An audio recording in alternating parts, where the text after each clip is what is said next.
자, 교재는 어디를 가시냐면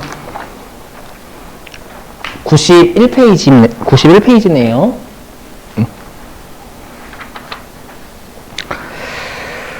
자, 91페이지.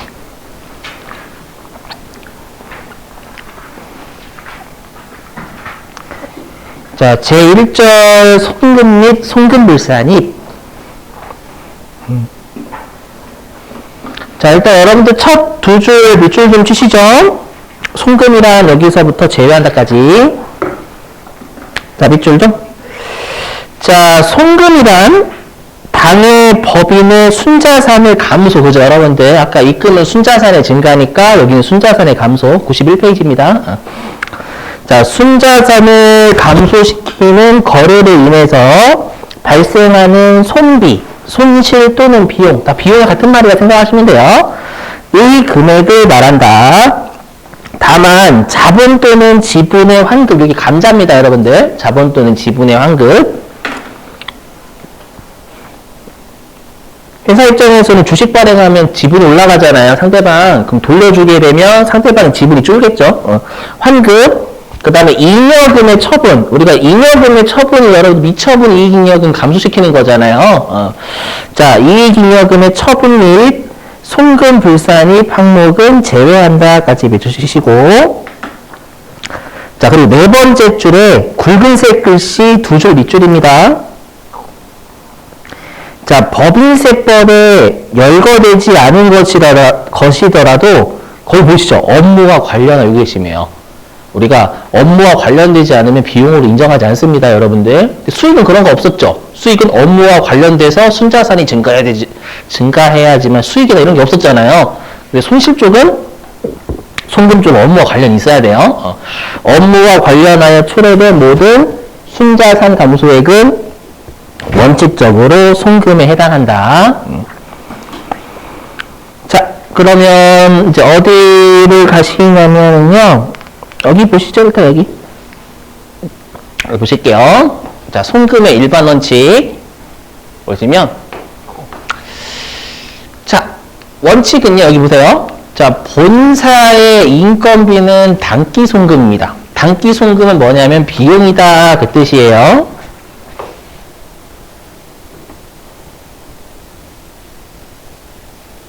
급여라고 해가지고 비용 떨잖아요, 여러분들. 그죠? 근데 이럴 수 있겠죠. 뭐냐면, 여기 두 번째. 자, 건설본부의 인건비래요. 이 말은 뭐냐면, 내가 지금 건물을 짓고 있어요. 우리 회사가 건물을 짓고 있는데, 건물을 짓고 있는 그 종업원에 대한 월급 있죠, 여러분들. 그거는 비용 아닙니다. 건설 중인 자산 잡아야 되겠죠, 여러분들. 그죠? 그래서 우리가 건설본부의 인건비는 건설 중인 자산이라는 자산 잡혀야 됩니다. 그래서 여기 있는 미래 송금이라는 건 뭐냐면 자산이에요.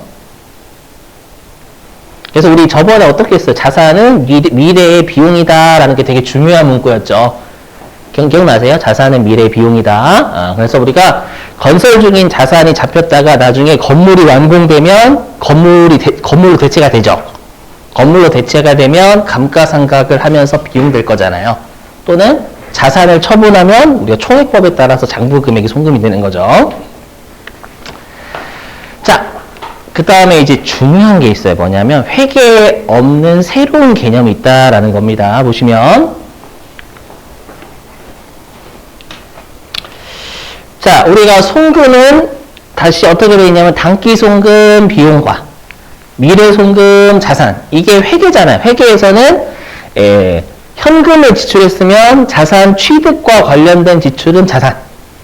맞죠? 자산 취득과 관련 없으면 비용이죠. 근데 뭐가 있냐면 사회유출이 있다라는 거예요. 회사가 현금을 지출했는데 업무와 관련 없는 지출한 거, 예를 들어가지고. 맞죠? 그러니까 예를 들어가지고 이런 것도 있죠. 어저께 했던 우리가 대주주 차량에 대한 수선비. 맞죠? 그걸 회사가 지출하고 비용 처리한 거. 그러면 이거 부당한 유출이니까 영원히 비용으로 인정하지 않는 게 사유출이었죠. 그죠? 그래서 여러분들이 진짜 중요한 게 뭐냐면, 회사가 현금 같은 걸 지출했대요. 그럼 그게 송금이냐 사유출이냐 잘 보셔야 돼요. 그러니까 비용이냐 자산이냐 아니면 영원히 비용으로 인정하지 않는 사유치냐 잘 보셔야 됩니다. 알겠죠? 그게 진짜 중요하고요. 넘어갈게요. 자, 그리고 여기는 좀 많이 중요해요. 여기는 소득세하고 관련이 있고요. 그 다음에 법인세에서 나중에 실기에서 엄청나게 출제를 많이 합니다. 소득세하고 관련이 있어요. 분명히 소득세에서 배우시긴 하셨어. 자, 해볼게요. 교재는 교재가 없어요. 이 교재가 없어가지고 혹시 찍으실 분들은 찍으시고, 그 다음에 PPT 필요하신 분들은 제가 그날 배울 걸 그날 나눠드리는 게 아니라 전부 다 보내요. 그래서 필요하신 분들은 저한테 메일 보내주세요. 그래서 찍으실 분은 찍으시면 됩니다. 이거 중요합니다. 자, 해보죠. 보시면 자, 여기 사택 제공 관련인데요. 우리가 사택이라는 건 회사의 주택이고요. 회사의 주택을 사택이다라고 하고요. 자, 여기에서는 중요한 게 뭐냐면은요. 여기에서 사택 관련은요. 중요한 게 법인이 이득을 보는 게 아니라 법인이 손실을 보고요. 그 다음에 개인이 이익을 보는 상황입니다. 여기 사택 제공 관련은. 그렇죠? 왠지 우리가 지금 법인세 쪽에 이익이라고 되어 있으니까 법인이 이익 같잖아요. 그렇죠? 아니에요. 법인이 여기선 손해 보는 거고 개인이 이득을 보는 겁니다, 여러분들. 그러면 이렇게 엮어 나가시면 돼요. 어떻게 엮어 나가시면 되냐면, 만약에 개인이 이익을 받는데 그 이익을 우리가 과세한대요. 과세. 물론 소득세가 되겠죠. 소득세를 과세한다라는 건 법인의 손실 있죠. 요 손실을 우리가 송금으로 인정하지 않는 겁니다.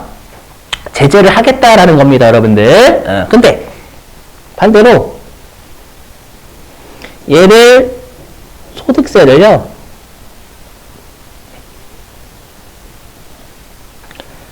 과세하지 않는데요. 이 말은 법인의 송금으로 인정을 하겠다라는 뜻입니다. 아셨죠? 자, 그래서 여기 지금 제목에 여기 사택 제공의 이익 있죠? 요 사택 제공의 이익은 뭐냐면 법인 있죠? 법인이 손실봐야 되니까 법인이 회사의 주택을 빌려주면 적정 임대료를 받아야죠. 적정 임대료를 받아야 되는데 임대료를 낮은 임대료 받은 거예요. 여기에서는 시가에 미달한 임대료를 받은 거고요. 아셨죠? 그 개인은 시가에 미달하는 임차료를 내는 겁니다. 그래야지만 법인이 손해고 개인 이득이잖아요. 이해되시겠어요? 이거 소득세에서 분명히 배우시긴 하셨어요, 여러분들. 자, 해볼게요. 자, 여러분들이 이제 삼성전자의 직원이에요. 삼성전자의 직원인데, 여러분들 그 댁이 어디서 출근하시냐면, 예를 들어서 저기 땅끝마을에서 출근하신대요. 예를 들어가지고. 근데 여러분들 땅끝마을에 출근하시면 좀 출퇴근하는데 진짜 오래 걸리잖아요. 그래서 회사가 기숙사를 제공을 해주는 거예요. 알죠? 그럼 기숙사를 제공을 하고 회사가 이제 임대료를 받아야 되겠죠. 그죠? 근데 거기에 있는 임대료의 시가가 예를 들어서 100만 원이래요. 그래서 회사 그러는 거예요. 자, 우리 나중에 배우실 건데 특수관계자와의 거래는 시가대로 거래를 하지 않으면 제재를 좀 때려요. 듣고 버리셔도 돼요. 그래서 회사가 그러는 거예요, 여러분들한테. 자, 우리는 특수관계자다. 여러분 무슨 말이에요? 당황하겠지? 우리 시가대로 거래를 해야 되기 때문에 내가 지금 너희들한테 시가 임대료 100만 원을 받아야 되니까 임대료를 100만 원씩 꼭 줘라 라고 회사를 박차고 나오겠죠, 여러분들. 맞죠? 그래서 일반적으로 우리가 임직원한테 회사가 사택을 제공하잖아요. 그러면 시가보다 낮은 임대료를 받는 게 일반적이에요. 그래서 여러분들이 학교 다니실 때 기숙사도 이 시가 임대료보다 싸게 받아요, 실제로. 맞죠? 그거는 당연히 필요성에 의해서 우리가 회사가 낮은 임대료를 받는다라고 봐요. 이해되시겠어요? 자, 근데요. 그게 출자 임원이래요. 우리가 출자 임원은 뭐냐면 지분율이 1% 이상이면서 임원인 사람을 출자 임원이라고 합니다. 그럼 우리가 삼성전자로 따지면 이재용 부회장이에요. 그럼 이재용 부회장이 회사의 주택을 제공받으면서 낮은 임차료를 내고 있는 거잖아요. 이해되세요? 그럼 그건 제재를 때리겠다라는 거예요. 뭔가 부당한 압력이 들어가서 회사가 낮은 임대료를 받는다라고 보는 겁니다. 되셨죠? 근데 여러분들이 나 삼성전자 직원입니다. 낮은 임대료 부당하게 낮은 임대료 받으세요. 나가 이렇게 하겠죠, 여러분들. 그죠? 그래서 우리가 출자 임원은 부당한 압력을 행사할 수 있다라고 보는 거고요. 그 다음에 출자 임원이 아닌 나머지는 부당한 압력을 행사하지 못했다라고 봐요. 이해되세요? 그래서 우리가 회사가 만약에 출자 임원한테 낮은 임대료를 받잖아요. 낮은 임대료를 받으면 그거 손금불산이 돼버립니다. 되셨죠? 그리고 부당한 이득을 누구한테 줬냐면 출자 임원한테 줬죠. 우리가 출자 임원은 두 개 걸리잖아요. 배당과 상여에 걸리죠. 그럼 출자 임원이면 배당으로 본다고 했어요? 상여로 본다고 했어요? 상여로 본다고 했죠. 그래서 손금불산이 상여 때려요. 그래서 법인이 손해보면 출자 임원한테 낮은 임대료를 받으면 손금불산이 상여 때리고요. 그럼 당연히 반대로 얘기하면 그 개인 있죠. 그 출자 임원 같은 경우에는 시가에 미달하게 임차료를 내잖아요. 그럼 그 근로소득으로 과세가 되는 겁니다. 이해되시겠어요? 자, 근데 나머지 비출자 임원 직원은 출자 임원 아니다 그 뜻이에요. 이 사람들은 송금 인정합니다. 송금으로 인정한다라는 얘기는 그 이득을 본 개인한테 소득세 과세하지 않겠다라는 거예요. 여기까지 되시겠어요? 자, 근데 이제 주택자금 대여 이익이에요. 자, 그럼 여기 주택자금 대여 이익은 어떻게 되냐면 법인이요. 여러분들이 주택을 구입할 돈이나 전세 자금을 빌려준 거예요. 그러면 적정 이자를 받아야 되겠죠. 근데 여기는 지금 법인이 손해보는 거잖아요. 법인이 손해보는 거니까 시가에 미달하게 돈을 빌려준 겁니다. 주택 살 돈을. 이해되세요? 그래야 회사가 손해죠. 오케이? 그럼 반대로 개인은 시가에 미달하게 주택자금을 빌린 겁니다. 그래야 개인이 이득이잖아요. 이해되세요? 근데 여기는 다 문제를 삼아요. 일단 이거 무시하시고. 왜 그럴까요? 왜 사택 제공의 이익은 출자 임원만 문제 삼는 거잖아요. 근데 왜 주택자금 대여 이익은 원칙이다 법인의 송금불산이 상여죠? 그럼 이건 제재를 하겠다라는 거잖아요. 왜 제재를 할까요? 금액의 단위가 달라요. 여기는 사택 제공 쪽은 몇십만 원. 여기 있는 돈은 억 단위로 놉니다. 알겠죠? 그래서 금액이 크기 때문에 주택 자금을 빌려주고 회사가 손해보잖아요. 그건 금액이 크니까 제재를 때려버리겠다라는 거예요. 이해되시겠어요? 무슨 말인지? 다만 이게 재작년인가 개정이 돼가지고요. 뭐냐면 중소기업의 직원 있죠. 중소기업의 직원한테 회사가 시가에 미달하게 돈을 빌려준 거예요. 아시죠? 그러면 이때는 송금으로 인정해줘요. 그럼 반대로 얘기하면 중소기업의 직원도 근로소득세 안 낸다는 얘기죠, 여러분들. 이해되세요? 그러니까 우리가 중소기업의 직원에 대해서 혜택 주는 거예요. 알죠? 그럼 여러분들이 이거 배우셨으면 나중에 어떻게 하시면 되겠어요? 만약에 중소기업에 재직하시고 계신다라고 하면. 사장님, 제가 법인세를 배웠습니다. 사장님 당황하겠죠? 그거 잘하고 있어. 왜? 제가 배웠는데, 주택자금 있잖아요. 중소기업의 직원은요, 여기에서 시가 미달 대여금은 실제로 이자 안 받아도 되는 거예요.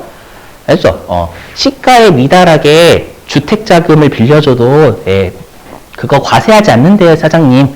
빌려주시죠. 그 사장님 뭐라고요? 나가.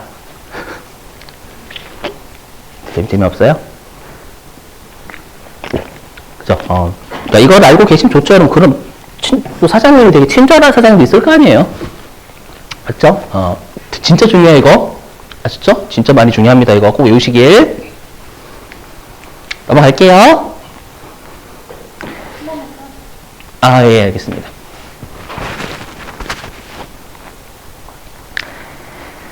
자, 그 다음에 93페이지. 밑줄 좀 칠게 있어요, 여러분들. 자, 93페이지에 맨 위에 동그라미 11번 별표입니다. 93페이지 맨 위에 11번 별표예요. 자, 들어보시죠. 여러분들 우리가 세무사회나 공인회계사회 있죠. 우리 시험 보는데. 그죠? 거기는 기획재정부 소속이고요. 거기는 영리단체일까요? 비영리단체일까요? 세무사협회나 공인회계사협회. 영리, 비영리. 비영리입니다, 당연히. 그죠? 거기는 주주가 없어요. 그죠? 비영, 영리 아닙니다. 아시죠? 그러면 그 단체가 유지되려면 기획재정부 소속인 기획재정부에 회비를 매년 내야 돼요, 매달. 아시죠? 그 회비는 송금을 인정합니다. 아시죠? 근데 주의하실 게 뭐냐면, 이런 거 우리가 일반 회비라고 불러요. 그 단체가 유지되기 위해서 매달 내는 회비 있죠? 그걸 일반 회비라고 하고, 일반 회비는 전액 송금, 전액. 아시죠? 근데 뭐가 있냐면, 자, 만약에 세무사협회에서 본사를, 예를 들어 본사를 만약에 수원에서 서울로 이전한대요. 그럼 돈이 필요하겠죠? 돈이 필요해가지고, 단체에 속한 세무사분들한테 공고문을 보내가지고 혹시 저희 세무사협회에서 건물을 서울로 이전을 할 거니까 회비 좀 내실 분들 좀 내주세요 라고 공고문이 날라온 거예요. 그럼 회비 내는 사람이 있겠죠? 그건 강제상 아닙니다. 그걸 우리가 특별회비라고 해요. 특별회비. 특별회비는 전액 송금 불산입입니다. 아시죠? 그게 동그라미 11번이에요. 자, 밑줄 정리 일단 첫 두 줄 밑줄. 자, 영업자가 조직한 단체로서 법인이거나 주무관청에 등록된 조합 또는 협회에 지급한 일반회비 밑줄 치시고, 거기 방금 밑줄 친 거에다가 가로 치신 다음에 전액 송금이라고 해서 전액 송금, 그리고 화살표를 빼신 다음에, 거기 좀 적어서 화살표를 빼신 다음에 특별회비 땡땡, 특별회비 땡땡, 전액 송금 불산입이라서 전액 송금 불산입, 특별회비 땡땡, 전액 송금 불산입이라고 적으시면 돼요. 되시겠죠? 좀 외워주시고. 자, 그 다음에 또 시험에 잘 나오는 게 뭐냐면, 자, 93페이지. 3번, 송금 불산입 항목 있죠, 여러분들. 보이세요? 거기에서 가로 1번에 자본거래 등으로 인한 손비의 송금 불산입 있을 거예요. 거기에 동그라미 2번, 밑줄 좀요. 주식 할인 발행 차금 신주 발행비 포함의 밑줄 좀요. 말로 한번 해볼게요. 말로. 자, 들어보시면. 여러분들 우리가 주식을 발행하면서 각종 비용 쓰는 걸 신주 발행비라고 하죠. 그쵸? 신주 발행비 어떻게 처리해요, 회계에서?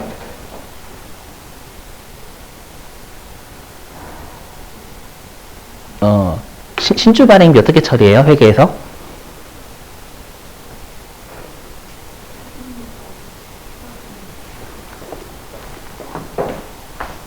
적을게요, 여러분들. 자, 예를 들어보겠습니다. 자, 예를 들어볼게. 괜찮아요. 그럴 수도 있지, 뭐. 시험에 나와서 그래, 시험에. 자, 예를 들어볼게요. 자, 예를 들어보면, 자, 내가 주식을 액면가액이 한 주당 5,000원이래요. 알죠? 여기다 쓸까? 여기다가. 자, 액면가액이, 한 주당 5,000원이고요. 5,000원이고, 한 주를 5,300원을 발행했대요. 그럼 여기까지만 보면 여러분 할증 발행이죠? 근데 이렇게 발행하면서 신주 발행비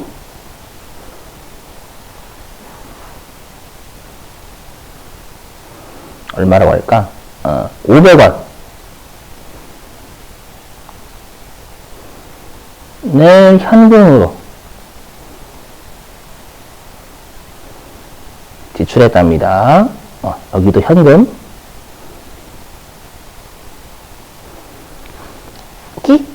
그러면 여기 보세요. 그럼 여러분들이 여기까지만 보시면 계정과에 뭐 나와요? 그 300원 더 받은 거. 그죠? 주식 발행 초과금 뜨죠, 여러분들. 오케이? 예.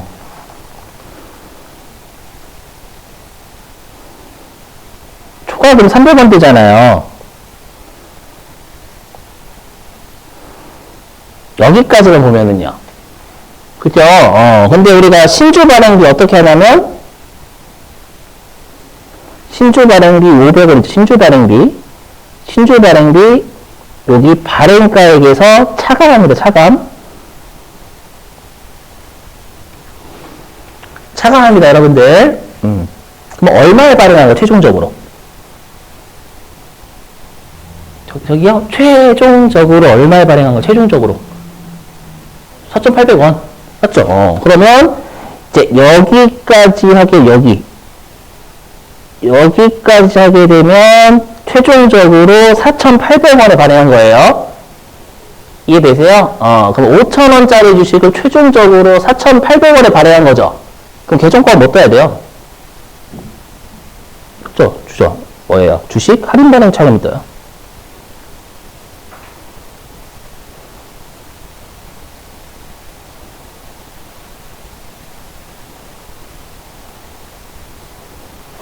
$200원 떠요. 무슨 말인지 이해되세요? 그래서 제가 왜 이걸 설명하냐면, 방금 주식 할인 발행 차금이라고 갑자기 가로치고 신주 발행비 포함이라고 있잖아요. 다시 그래서 씹어려 볼게요. 자, 신주 발행비만큼 발행가액에서 까죠. 그럼 발행가액에서 까니까 신주 발행비만큼은 할인 발행되는 결과가 나타나는 거예요. 이해되시겠어요? 그래서 신주 발행비를 계정 과목을 주식 할인 발행 차감으로 본다 그 뜻입니다요. 오케이? 발행가액에서 차감하니까 그럼 발행가액이 줄잖아요. 그럼 할인 발행되는 결과니까 주식 할인 발행 차감으로 본다 그 뜻이에요. 오케이? 자, 근데 보세요. 근데 뭐냐면 회사가 이렇게 했대. 회사가 예를 들어가지고 이렇게 했대. 여기가 장부. 시험에 나오니까 그래요, 여러분들.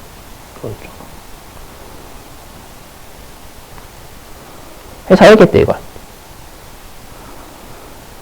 장부. 이 시험에 낸단 말이에요, 여러분들. 그러면 이거 분계가, 세법을 이렇게 분계하죠.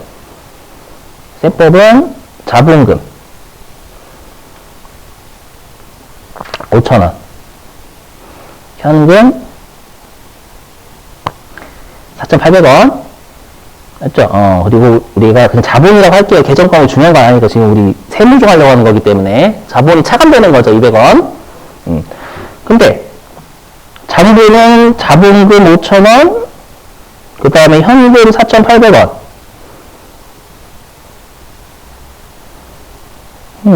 그 얘를 어떻게 했냐면,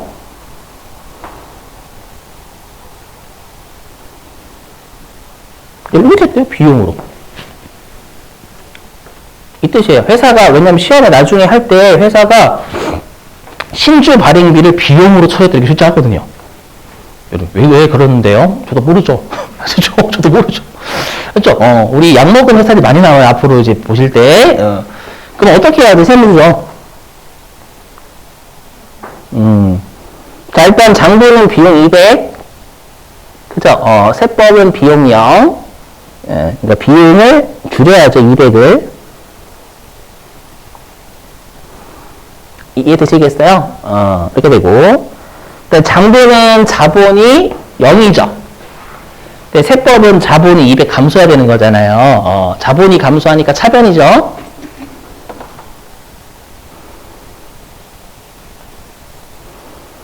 이렇게 말이에요.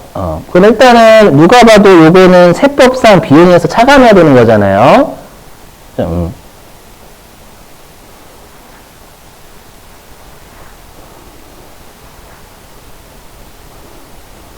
얘는 송금불산입이죠, 여러분들? 그리고 어느 한쪽이 자본법자, 여러분들. 그럼 이거 기타예요. 되세요? 그래서 만약에 시험에서 회사가 신주 발행비를 비용 처리했다라고 하면 송금불산이 기타 하실 줄 아셔야 된다라는 거예요. 이거 실기 때 나와요. 출제 은근합니다. 그래서 방금 밑줄 친 거 있죠. 주식 할인 발행 차금 신주 발행비 포함 밑줄 치셨죠, 여러분들. 거기에다 좀 적어주세요. 방금 밑줄 친 거에다가. 회사가 비용 처리 시 회사 그 신주 발행비에다가 적으시면 신주 발행비에다가 회사가 비용 처리 시 땡땡 회사가 비용 처리 시 땡땡 송금 불산입 기타 회사가 비용 처리 시 땡땡 송금 불산입 기타 아셨죠? 외워주시고 자, 됐고, 이제 94페이지.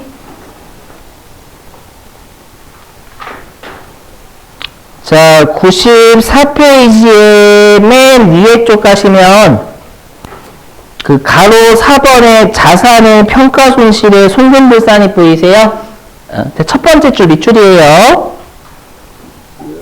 자, 자산의 평가 손실은 원칙적으로 송금에 산입하지 않는다. 아까랑 똑같죠. 평가이익도 원칙이 입금 불산입이니까 평가 손실도 원칙이 송금 불산입 항목이에요. 아셨죠? 좀 외워주시고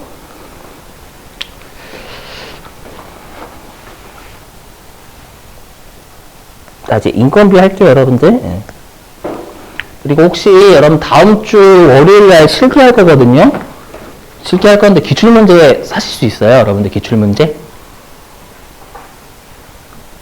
사셨어요? 혹시 기출문제 못 사신 분? 세 분 사실 수 있나요? 학원에서? 있으세요? 따로? 그러시구나. 혹시 저희 학원이 됐든 다른 곳이든 그 기출문제집을 이걸 사주셔야 돼, 이걸.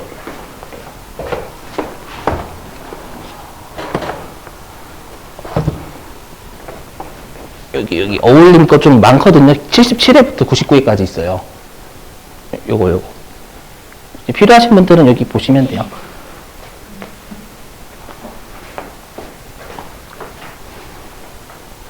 그럼 제가 숙제 낼 거거든요.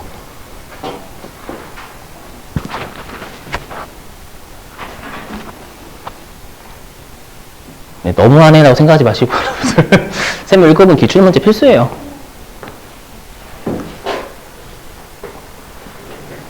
두 분은 있으세요? 다른 거 있으세요? 오케이. 다른 거. 어떤 거요?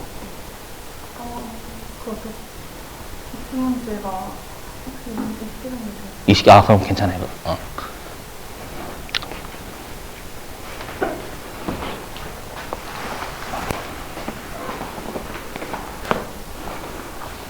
좀 부탁 좀 드릴게요. 최소한 화요일까지라도 해주셔야 돼요. 왜냐면 우리 처음 하는 실기는 우리 지금 여기 교재 있긴 하거든요. 우리 교재는 96회부터 99회차까지가 있어요. 알죠? 근데 거기에 없는 실기들은 우리가 어떻게 할 수가 없어요. 여러분들한테 숙제를 못 내요. 그 기출문제 교재가 없으시면. 여기는 숙제 많이 하셔야 되고 우리 특히 법인세는 실기 많이 접하셔야 돼요. 그래야 늘어요. 알죠? 그래서 교재에 있는 거 가지고 택도 없어요. 진짜로. 그래서 제가 세무 이것까지는 강제적으로 교재 사라고 안 해요. 절대 기출문제 할 때. 세무 1급은 강제로 사시게끔 해요.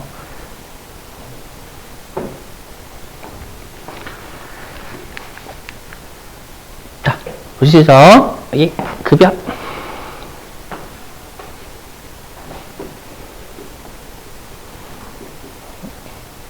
혹시 학원에서 사실 분들이 끝나고 가실 때 저한테 말씀해 주세요. 자, 이런 거 진짜 못하거든요. 이렇게 뭐 사세요라고 하는 거 영업 활동 진짜 못해요. 그죠? 그래서 원장님이 너 직원 할래? 라고 하면 그 상담해야 되거든요. 제가 상담이 놀아나요. 제가 상담해야 되는데 그 수강생이 이렇게 하면 안 돼요? 그것도 좋은 방법이네요. 제가 그죠? 영업 활동 못해. 어떡하지? 이 급여가 잠깐만요.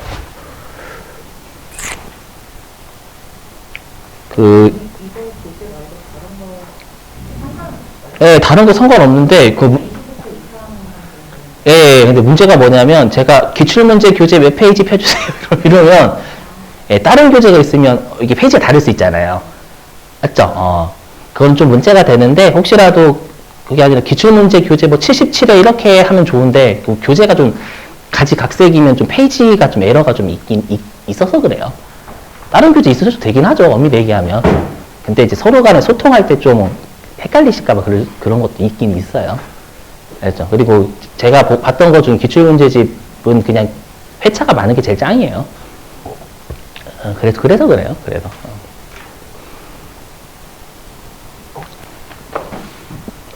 자, 여러분 죄송한데 제가 숙제 안 낸다고 했는데 세무 1급은 내야 돼요. 죄송해요. 그죠, 여러분들? 세무 1급 어쩔 수가 없어. 세무 1급은 한 번이라도 여러분들 복습을 안 하면 힘들기 때문에 뭐 주말에 복습하실지 않을 거잖아요. 그죠? 솔직히 말씀하시면 저도 안 할 건데 솔직히 저도 선생님이니까 복습하세요 라고 하지. 맞죠? 저도 복습 안 해요. 강의 때 복습 안 해요.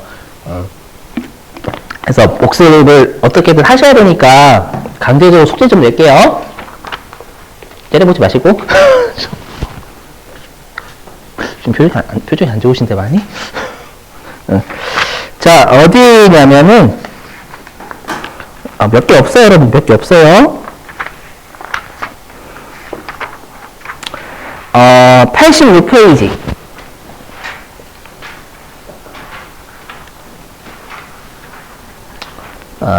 자, 86페이지에 2번하고 4번. 86페이지에 2번하고 4번. 그 다음에 87페이지. 87페이지에 10번. 87페이지 10번. 그리고 제가 이건 알아보면 깜빡했네요. 자, 여러분들, 이거 좀, 받으시고.